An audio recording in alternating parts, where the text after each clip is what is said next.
Hello, I am Peter Winslow and I worship at St James Church, Morpeth. I would like to share some thoughts about one of today's readings, Psalm 8. This psalm relates to the key issues of human responsibility to be good stewards of our environment and the natural world. I will start by reading the passage from the NRSV. O Lord our Sovereign, how majestic is your name in all the earth. You have set your glory above the heavens.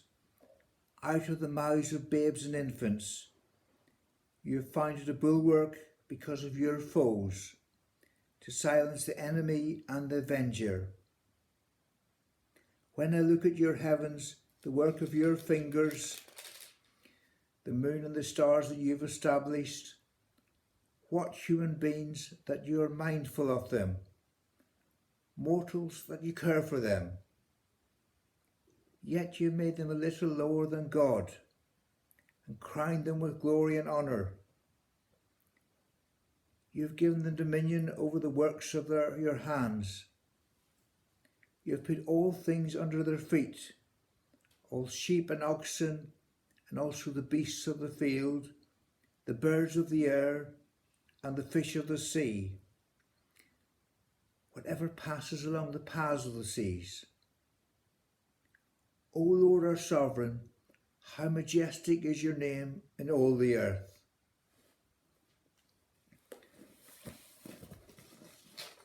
So in verses 1 and 3, the passage talks about the glory of God and emphasises that he has created the moon and the stars. Then talks about how important we as human beings are to God. And in verse 5 states he has crowned us with honour and glory. But verse 5 might be better translated as he has made him a little lower than the heavenly beings, e.g. angels, rather than a little lower than God.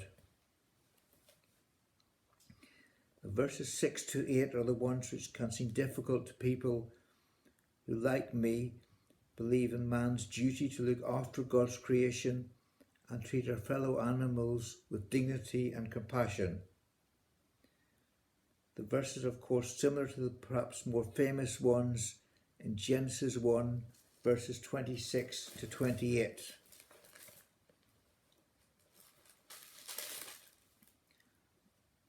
Then God said, "Let us make man in our image, in our likeness, and let them rule over the fish of the sea and the birds of the air, over the livestock, over all the earth, and over all the creatures that move along the ground." God created man in his own image. In the image of God he created him. Male and female he created them. God blessed them and said to them, "Be fruitful and increase in number. Fill the earth and subdue it. Rule over the fish of the sea and the birds of the air, and over every living creature that moves on the ground." So in my studying of the passages, I came across a very helpful reflection on the stewardship of creation by David Rhodes, currently Professor of New Testament Theology at the Lutheran College School of Theology in Chicago. Some of the points Professor Rhodes makes are, firstly, the Hebrew word for dominion does not mean to dominate or to exploit. Rather, it means to take responsibility for.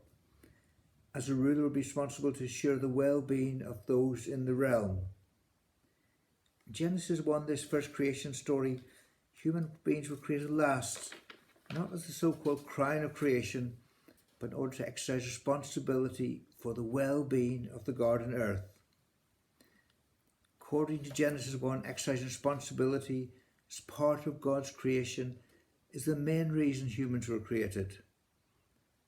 Therefore, being stewards of creation is fundamental, foundational to what it means to be human. Caring for creation is not an add-on, not a sideline, not related just to part of our calling. represents a proper human relationship to earth. This portrayal puts human beings squarely in a caretaker position in regard to environmental stewardship. Just as the later Christian message, a second point is, just as the later Christian message depicts Jesus as a servant king, so humans are challenged in this creation story to assume a similar role. As Mark 9:35 says, whoever wants to be first must be last of all and servant of all. Care for creation is to be exercised not to serve our own wants and desires, but to serve the best interests and well-being of all earth community together, including ourselves. Third point is that all creation is for its own sake. This stewardship role for humans is a service of creation is reinforced by the day that creation was made for its own sake. After God created each part of creation, God saw that it was good in its own right, even before humans were created. Furthermore, in the first creation story, God mandated not just for humans, but also for the animals to be fruitful and multiply and fill the earth. God wishes for all species, not simply human beings, to survive and to thrive. In Psalm 104, the psalmist celebrates creation and explains that the grasses were made for the cattle and the crags for the mountain goats. All of creation has been arranged by God, so that all animals receive their food in due season. If we are to be good stewards of earth, there is foundational reverence we need to bear toward all of life for its own sake, because it's God's creation and is filled with God's glory. Now, if I can just mention two organisations which talk about the human responsibility for creation, and you can find them both on the website. One is it's got acronym of ASWA, stands for Anglican Society for Welfare of Animals, and my wife and I are members. Another organisation with very interesting materials website is called SARX, that's spelled SARX. Finally, I'll say some verses from How Great Thou Art, which is one of my favourite hymns.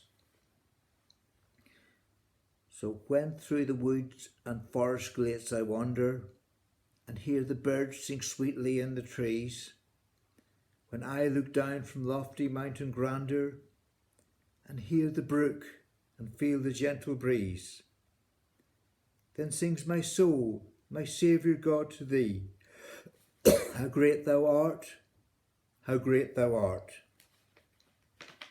Then sings my soul, my Saviour God, to thee, how great thou art, how great thou art. Anyway, thanks very much for listening.